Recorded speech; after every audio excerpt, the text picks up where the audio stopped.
बिस्मिल्लाहिर्रहमानिर्रहीम। अस्सलाम वालेकुम प्यारे दोस्तों, this is Mohammad Sultan Arshad with talking chapter. जी, आप सब जानते हैं कि हम ऑटोमन एम्पायर पे एक सीरीज़ स्टार्ट कर चुके हैं और उसकी फर्स्ट एपिसोड में मैंने आप लोगों के साथ डिस्कस किया था कि किस तरह ऑटोमन एम्पायर की बुनियाद ओस्मान से पहले, ओस्मान बे से पहले उनके वालिद एर्तुगरुल ने रखी। और लास्ट एपिसोड के इख्तिताम पे हम देख चुके हैं कि ओस्मान गाजी जो है वो जवान हो चुके हैं और उन्होंने शेख अदाबाली से उनकी बेटी का जो है हाथ मांगा था। और शेख अदाबाली जो है पहले उन्होंने इनकार किया, लेकिन अब वो इकरार कर चुके हैं और वो अपनी बेटी का रिश्ता देने पर राज़ी हो गए। लेकिन हमने ये देखा था कि शेख अदाबाली ने ओस्मान बे को अपनी बेटी का रिश्ता एक ख्वाब सुनने के बाद दिया।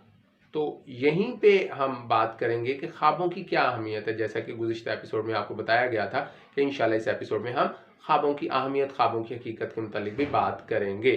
सबसे पहले अगर मैं आका दो जहां हज़रत मोहम्मद मुस्तफ़ा सल्लल्लाहु अलैहि वसल्लम की जानिब देखता हूं, तो आप सरकार सल्लल्लाहु अलैहि वसल्लम का कौल है, आपका फरमान है कि अच्छे ख्वाब, नेक ख्वाब नबूवत का 40वां हिस्सा है।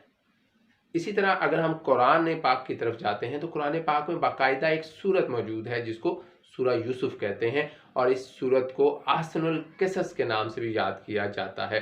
जैसा कि इस सूरत के मुतालिक आप जानते हैं कि इसमें एक बड़े ही जलीलुल कद्र अल्लाह के नबी हज़रत यूसुफ अलैहिस्सलाम का जो है ज़िक्र होता है, और अल्लाह ने हज़रत यूसुफ अलैहिस्सलाम को ख्वाबों की ताबीर का इल्म अता किया था।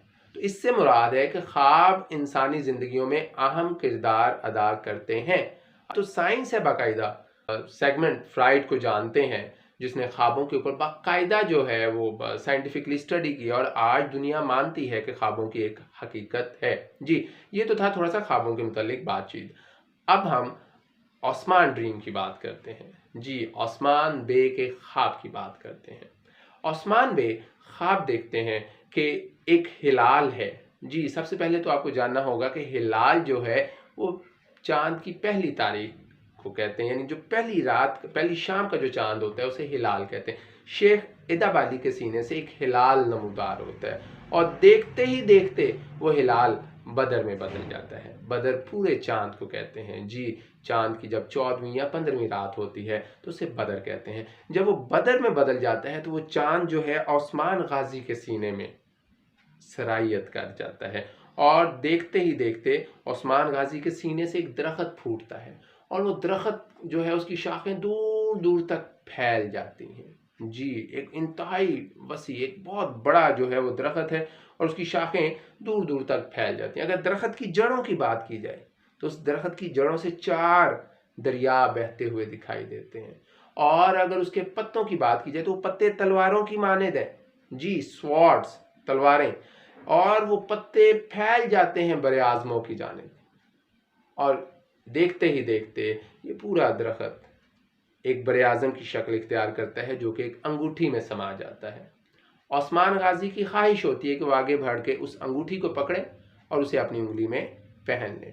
जब वो ये कोशिश करते हैं तो उस कोशिश के दौरान ओस्मान गाजी की आँख खुल जाती है। इस ख्वाब को हम ओस्मान का ख्वाब कहते हैं, ओस्मान ड्रीम कहते हैं। ये ओस्मानी ख्वाब है, और ये ख्वाब कोई मामूली ख्वाब नहीं है। बाद में इस ख्वाब की बहुत सी ताबीरें पेश की गई। एक तो इस ख्वाब की बुनियाद पे शेख अदाबाली जो कि सूफ़ी मनुष्य इंसान थे, जो कि अल्लाह के नेक इंसान थे, ठीक है उन्होंने इस ख्वाब को सुनने के बाद अपनी बेटी का निकाह ओस्मान बे से करवाया, ठीक है। और फिर इस ख्वाब की बाद में बहुत सी ताबीरें हुई। उन ताबीरों में क्या है कि इसमें जो उसकी जो बुनियाद थी, उसकी जो जड़ें थी, जिससे वो 4 दरिया आपको निकलते हुए दिखाई दिए, ठीक है। इस ख्वाब में आपने ड्रामा में भी ये देखें, वो दरिया कौन से थे? वो दरियाए दजला था, वो दरियाए फुरात था, वो दरियाए नील था, और वो दरियाए डैनुब था। और इसकी जो शाखें जो 4 पहाड़ों को कवर किए हुए थी, वो 4 पहाड़ कौन से थे? उसमें सबसे पहले मुकद्दस पहाड़ कोहे तूर था, कोहे बिलकान था, उसमें कोहे कोकाफ था, और कोहे अतलस थे।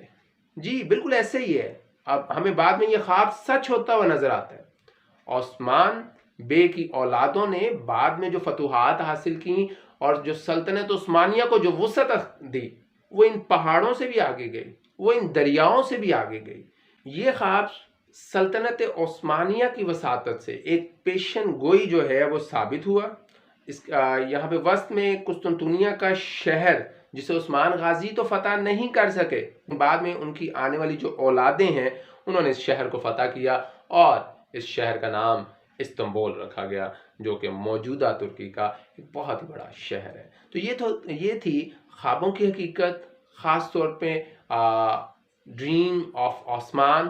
جی، عثمان بے کا جو خواب ہے اس کو ہم نے ڈسکس کیا، جس کے بعد شیخ ادب علی نے آپ کو اپنی بیٹی کا جو ہے وہ رشتہ دے دیا۔ انشاءاللہ نیکسٹ ایپیسوڈ میں ہم دیکھیں گے کہ ارطغرل کی وفات کے بعد عثمان نے کس طرح اپنی خود مختار ریاست قائم کی، کون کون سی جنگیں ہوئیں، ان سب کے متعلق انشاءاللہ نیکسٹ ایپیسوڈ میں بات ہوگی۔ ٹل دین اپنا بہت سا خیال رکھیے گا اور جانے سے پہلے چینل کو سبسکرائب کرنا مت بھولیے گا۔ اللہ حافظ۔